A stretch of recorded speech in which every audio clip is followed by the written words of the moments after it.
Salvage, a story by user Rantarian. Chapter 28, 2 out of 3. Hospital, Erbzerk Orbital Factory.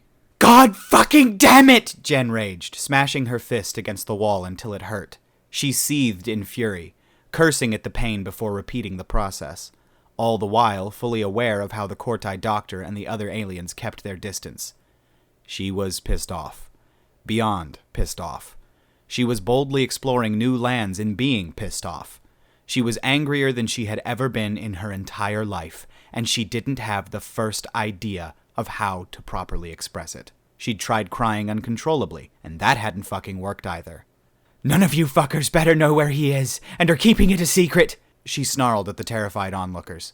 Although at this point, she was sure if anybody knew, they would have told. From what they had told her, Adrian had dropped her off here for medical attention while she was unconscious, and had then pissed off to God knew where. She still couldn't believe he'd strangled her. She'd trusted him, and she'd thought he felt something for her.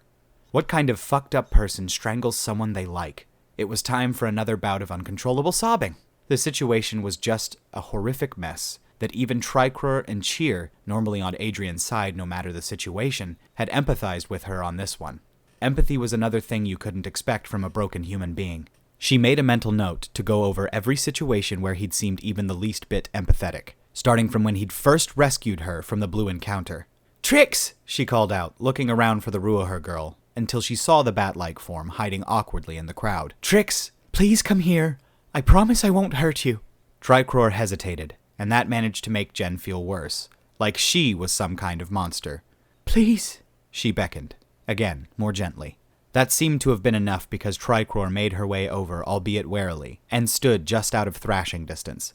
"Trix," she said, I can't just leave it like this. It's doing my head in. Please, is there anywhere you think he might have gone?" Karr shook her head sadly. "He's not aboard the Zadar Sil. I know that much. He took the shopping trolley out again after he dropped you off here. Cheer just went out to Afrag to scan for him there. But if that's where he is, he's got it cloaked." "Fucking cloak!" cursed Jen, running trembling fingers through her hair, then across her still sore throat where Adrian's arm had been pressed. She could still feel it, the raw terror of suffocation, the feeling of dying in the arms of someone you had trusted. "Fucking spaceships!" she sighed. "As soon as you hear anything," Karr nodded. "You'll be the first to know." "Thank you," Jen said quietly. "And Trix, did you ever think he could do something like this?" Karr sighed, looking away contemplatively before answering. "I always knew he was incredibly dangerous. That was always the exciting bit. But when you hear stories about humans on the networks, you only hear about how dangerous they are, or the impressive things they have done, or on the other side of it, the sacrifices they have made to protect others. You don't think of them as real people. It's almost as if you're all too big to be real. Everyone calls your race psychotic. But now I'm wondering if that perception just helped to mask actual problems Adrian was having." "I treated him like a protector," Jen said, a little absently. "Like my knight in shining armor. So strong and so capable." She smiled involuntarily, a sad kind of smile. "A bit shy. He didn't like to talk about himself. That really should have been a red flag." Karr nodded silently, and remained there as though she sensed there would be more. "I wondered if he might have problems early on, you know," Jen continued. "He was a soldier after all, and when I met him he was so fierce. He could go from friendly to cold in half a heartbeat. It took ages for him to mellow around me, to open up at all. Now that I think about it, I wonder if we weren't just helping each other heal." "You seem less angry now," Karr observed. Jen laughed bitterly and balled a fist. "If I ever see him again." If. Zadar Sil. "What do you think?" Cheer asked as they returned to the Zadar Sil. "Now that we're safely back here." "The same thing I said to Jen," Karr replied. "But I also think that if we don't get Adrian back, this ship is not going anywhere." "I've already got 2 ships out on patrol to try and find any trace of him," Cheer replied. "I don't want to commit too many resources to this when he's likely to just turn up again by himself." "I don't know, Cheer," Karr said with clear concern. "I think there's something really wrong with Adrian. I don't know when or if we'll see him again. And if we can't find him, we can't help him. Not that I'd have any idea where to start." Cheer thought that over for a moment. "I'll commit a 3rd ship." "I hope they find something," Karr said. "If they don't, we're in a real bind."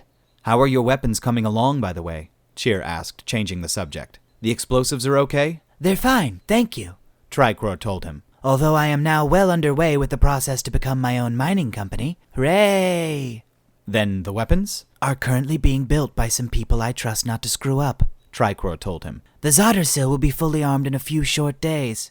A piece of good news amongst all the bad, Cheer said. Glad to hear something pleasant for once. Now if only we could attract a real crew for this thing and get the repairs complete in a reasonable time, I could start being happy again. What about our doctor? Tricor asked.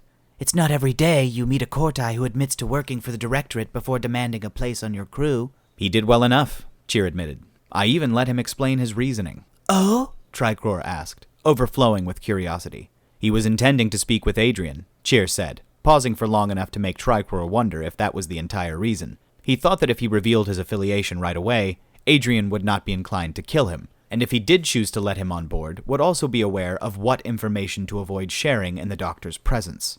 So the Doctor was attempting to be the worst spy in the galaxy? Tricor asked, clearly baffled. That makes no sense.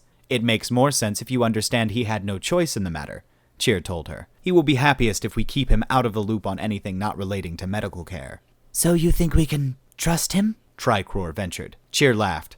We can trust him to be untrustworthy in a very specific way, and at least when it comes to him, we won't need to worry about who he's really working for. We'll already know. Shopping trolley. Vicinity of Zadar Sil. It was quiet aboard the hunter vessel, aside from the gentle hum of power that turned a bunch of parts into a starship.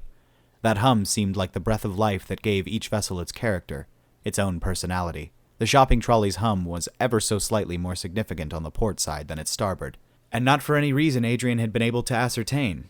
He'd been listening to that hum for hours now, sitting in what was otherwise silence aboard the cloaked hunter ship.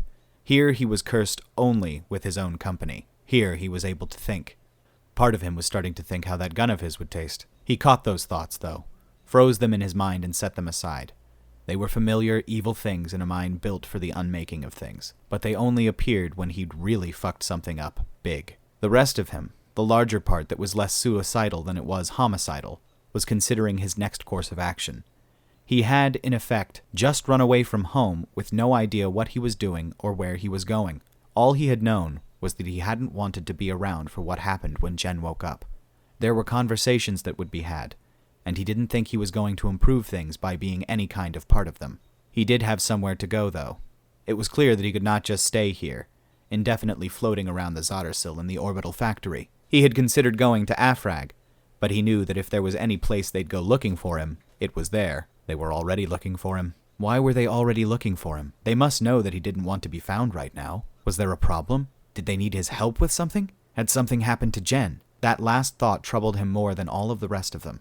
That would be guilt piled upon guilt should something happen to her because he had fled. Maybe that was why he hadn't gone anywhere else, because he couldn't just leave Jen again? Fuck, he groaned, slumping forward in his chair with his head in his hands. I'm really fucking hopeless, aren't I? Nothing responded to his self-rebuke. Nothing was there to respond. The gentle hum of the hunter vessel continued unabated. Date point: 2 years, 3 months after Vancouver.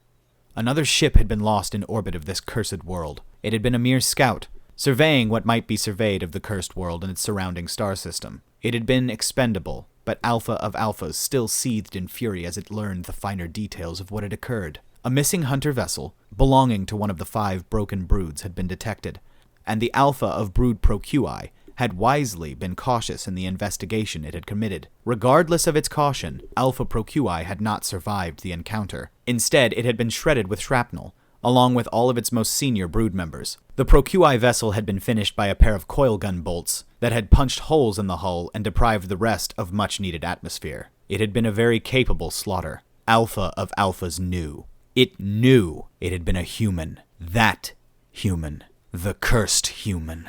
Alpha of Alphas chittered in crazed laughter, startling its subordinates who knew nothing of its thoughts. The other humans it had encountered, they were only predator by virtue of their flesh. They had hidden themselves away from the swarm of swarms. They had fought in desperation. They had died in desperation. They had tasted of desperation. And Alpha of Alphas, who had reveled in ecstasy upon its first taste of the rich, dense meat, could now taste only their fear, their uselessness, their complete and utter failure to truly threaten the swarm.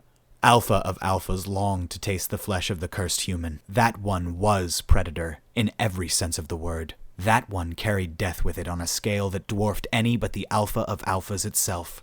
That one would surely be delicious. And now that the Alpha of Alphas had finished investigating the data recovered from the Procui vessel, it knew exactly where the cursed human would be. 200 vessels would be enough, and one of them would belong to the Alpha of Alphas. The Alpha of Alphas broadcast. Jubilation. Command. The cursed human has been discovered. Ready the swarm. It is time to taste cursed flesh. Meat to the maw. Afrag. Adrian scratched at his beard. It had been a long time since he'd shaved. It had been a long time since he'd seen a mirror, for that matter. The hunter vessel didn't have any, but he supposed if, like the hunters, you had a face like a bag of smashed crabs, you didn't really want to look at it. He wondered if it still counted as living like a caveman if your cave was air-conditioned and filled with advanced alien technology. Probably not, even if it was parked inside a cave. Under cloak, of course. He didn't want to be found that easily, by the hunters or by anyone else. He wasn't sure, though, that he didn't want to be found at all. He had come to Afrag after all, where he knew they'd be looking for him. He really didn't know what he expected to happen if they ever found him. Surely they'd all be really pissed off. Not that he could blame them for that. The solitude was helping, though, in its own way. There was nobody making demands of him, no serious dangers to encounter on his excursions out to get food or to simply be outside. Afrag was beautiful. Afrag was calming. Afrag was boring and lonely. He'd made his bed, though, and now he'd have to sleep in it. He couldn't imagine simply going back to the Zadar Sil. The recriminations that awaited him there. Jen awaited him there. He couldn't face her. Boredom and loneliness were preferable to seeing the accusation he knew she'd have in her eyes. The sheer fucking reproach she'd hold against the man she'd trusted, and who had broken that trust. It scared him shitless. But he wondered how long he could go on living the Robinson Crusoe lifestyle. How long before all his fuck-ups caught up with him again. How long before Afrag was made dangerous. Afrag, 65 million years ago. Zhou turned the switch on the grenade, tossing it around the corner and waiting for the satisfying explosion before he charged. Zeron gun spraying death against the invaders. He was old, far older than a Vistraki had any right to be, and frail because of it. But Zhou still had the spark that made him a soldier, and right now that spark burned furiously. He hadn't felt so alive since he'd left the Zadar Sil, maybe not even since he'd been leading boarding parties. If only it hadn't taken the destruction of the Afrag colony to bring his blood to such fullness. The Vistraki here had worked so hard, pushed so far to reach that point where the future of their children was not full of darkness, where their race had a destiny once again. That future was gone now. Destroyed as a final insult by the Agrarian Alliance, their final genocide. The invasion itself had come without notice. 10,000 new stars hanging in the night sky and descending in thunder and flame. The stars had been silent for so long, for 9 full decades, and they had begun to suspect that they were the last bastion of intelligent life that remained in a war-blasted galaxy. In a way, they had been right. These things did not possess the true intelligence of Vistraki, or even of the races of the Agrarian Alliance. They were weapons only, albeit ones still capable of fulfilling their original purpose, even after the Alliance was nothing more than dust. The purpose of purging the galaxy of all Vistraki, the mad Agrarian purpose of total genocide. Zhou hoped that these things were the last of their kind as he was of his. He did not like to think of succeeding here today, only to have been defeated on the greater stage. Today saw the end of the Vistraki and all of their works. It was poetic that it should see the end of all that remained of the Alliance as well. He roared as he pressed forward, sweeping the wide firing arc of his Zeron gun across each group he came across.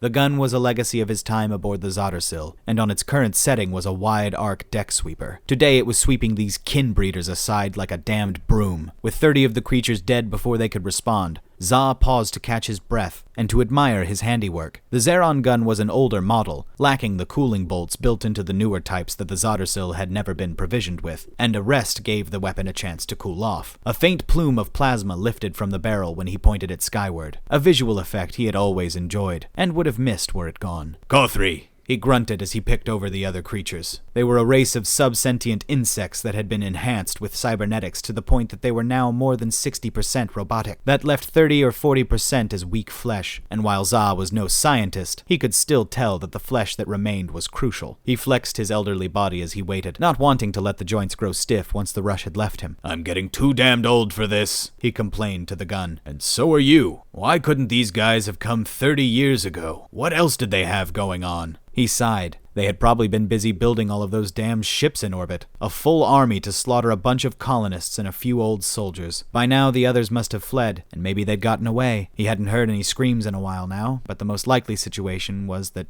he was the last Vistraki left in the whole universe. Didn't that just make him special? "Let me tell you, kinbreeders, something," he growled to the dead creatures. "There's no doubt you've killed my kind, but you have not beaten us. I'm going to make you burn, and that's a promise." There was, Zhou was well aware, a single and intentional point of failure in a Kothri swarm, built in by the Agrayan to ensure that if their creatures ever turned against them, they would have the kill switch. They were not a hive mind, that would have allowed each member of their swarm to contribute to its intelligence, but rather a vast number of drones controlled by a single entity, the Overmind, and unless something had changed, there was no method for the Overmind to divide its force. If the swarm was here in numbers, and if they were working with the strategy that they were, then the Overmind was here as well. The door to the room he was resting in burst open under the weight of a group of them, and by pure instinct Zhou threw himself behind the barricade the dead Kothri had been busily constructing. Their eyes had long since been replaced with metal components to provide high-definition night vision. The cybernetics glowed a deep, bloody red that also served to intimidate. But more usefully, it let him pick out their number even when they were in full shadow. His gun was still cooling off, and although Zhou hadn't used it so much since well before he'd made Shiplord, he'd still be counting down subconsciously. They were swarming the room, and there was still a full minute left to go. He slipped out another grenade, one of the last few that the Zadar Sil had had remaining in its armory when they had left. This one was painted bright yellow, not intended to be used in small spaces like a colonial hall. He turned the dial and put his hands over his hearing canals. Today was a day to live dangerously. 1 minute later, he was walking out through that same door, like a hero from the propaganda stories, giving the few who remained outside a last good night from the Zeron gun. That was a damn sight more fight than they'd been looking to have, and it was over for them before they could recompose their strategy. There was one more failure that Overminds were prone to having. They were singular, but their attention was divided, and had to be focused on the locations of most need. You hit hard, you hit fast, and you hit them where they weren't expecting it. And then, when they were distracted, you hit them where it really hurt. Zhou entered the hangar at last, finding it empty for the moment, save for the last of the landing crafts he had to visit. The other ships were all ready. Everything was ready. Now it was time for fireworks. Zadar Sil, present day. Jennifer Delaney, mid-20s, still looking good, still rather pissed off, and still stuck in space. Homesick too, but it turned out that was just another thing that she couldn't get to. Although at least she knew where that one was now. Not that it really helped when a bunch of xenophobic aliens had stuck a big cage around the whole star system and called it a day. You might have thought that that was the sort of thing that Adrian would have told her about, but then you would have been wrong. "Well," she said unhappily after Tricor had filled her in on all of the details, "at least this stupid ship is heavily armed now, so even if we can't really use it properly, we'll at least be safer than anyone else might be." Tricor had agreed with that assessment at least. "Missiles on every rack, and more besides. Additional coil guns harvested from the extra hunter vessels have been mounted on the hull, but will need to be controlled from the endless sequence until I can get them properly integrated with the Zadar Sil." "That's the problem with old software," Jen replied. "Lots of dependencies that may simply no longer exist." "I'm sure it's possible," Tricor said, "but with everything else going on..." "With everything else going on, it's been at the bottom of your very long list," Jen finished. "Nobody can blame you for that, Trix. Without you, the Zadar Sil wouldn't be half as ridiculously dangerous as it is now." "You and, well, you know, are as much to thank for that as I am," Tricor told her, omitting the name that caused Jen so much tension, but not realizing that a simple omission didn't help when you lived in a place where reminders existed in every corner. "Your human ideas are what I put my skill to building." "I'm just telling you what we have on Earth, Trix," Jen said. "I'm not some kind of military genius. I'm just a girl in IT who makes poor life decisions." "We all make poor life decisions, Jen," Tricor reassured her. "That's why we're all here and not somewhere else enjoying fabulous wealth." That was not as reassuring as Tricor might have hoped it would be, but at least it made Jen laugh. In the time since Adrian had left, she'd become better friends with both Tricrur and Chir. She'd even taken charge of organizing various operations that Chir and his expanding group were to embark on, spreading the name of Zadar Sil throughout Kelsey-controlled space, and liaised with Dr. Gersnick, or Dr. Grizzles, as she'd come to call the cantankerous Cortai, much to his chagrin, over anything he might need to run the medical section. Grizzles was all right as Cortai went, maintaining a ridiculous level of honesty about what he was reporting to the Directorate and when he was doing so. He even made special efforts to remain unaware of things that were going on so that he could carry out his orders to the letter, but no further. He'd also been the one responsible for treating her Adrian sustained injuries after she'd returned to the Zadar Sil. Jen waved goodbye to Tricrur and proceeded back towards the Endless Sequence. It was a more comfortable vessel, in her opinion, and she'd taken up residence there after discovering just how much more comfortable it was. It beat the pants off the old, outdated dinosaur sleeping quarters that Adrian had preferred, and it was also on board an actual, fully functional starship, so if she ever needed to abandon the Zadar Sil for whatever reason, she already had a really good way to do it. "Jen!" Chir called out, striding across the flight deck towards her. It looked as though he had just come back in from one of his frequent visits to the orbital factory. The Zadar Sil was far too large to fit in any of its regular docks, so special efforts had been made to rebuild the damaged sections. That still meant that if they ever needed to go to the station, they needed to use one of the smaller ships to make the quick journey. Jen turned to face him quickly. It looked as though he had something important to say, and for the last month, something important had seemed like it could only ever be one thing. "Cheer," she greeted him. "What is it?" "Word from the orbital station," he said, and she could tell right away that whatever news it was bad. "A message from the hunters was intercepted. The swarm of swarms has a new target." Jen went cold. She'd spent the last few weeks catching up on all of the misery that Adrian had apparently been shielding her from, and the details of the swarm of swarms was chief among them. Thousands of ships, all descending on a location at once. There was nothing in the galaxy that could stop it once it arrived. "What is it?" she asked. "Are they coming here?" "They've made the orbital factory aware of their demands," Chir said. "They've made the whole Dominion aware of their demands. They know that Adrian was here.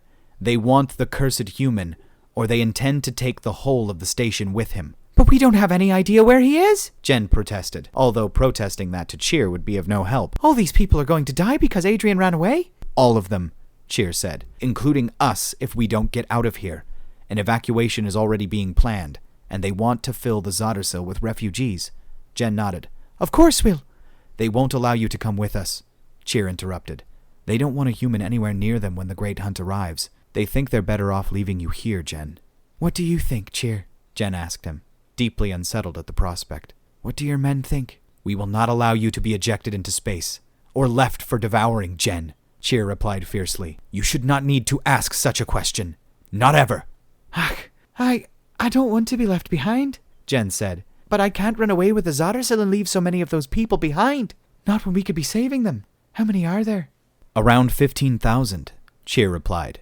"We have room for a very decent fraction of that figure, and other vessels in the vicinity or in dock may render limited assistance. It is possible to fully evacuate." "But they won't let me stay," Jen said. "If that's the case, I will have to go. I can take the wee vessel you brought." "I will go with you," Chir immediately volunteered. Jen shook her head. "I can fly it. I've been practicing. And you'll be more useful if you're here." Chir sighed, and to Jen it seemed as though a great weight had fallen on him. "Very well," he said. "I will begin making the arrangements." Shopping trolley. Afrag. Adrian went over the coordinates that had come through for the Great Hunt a second time. He knew he hadn't screwed it up the first time, but the cold dread that Result had provided him with made it worth a second check. Same again. The coordinates for Erbzerk.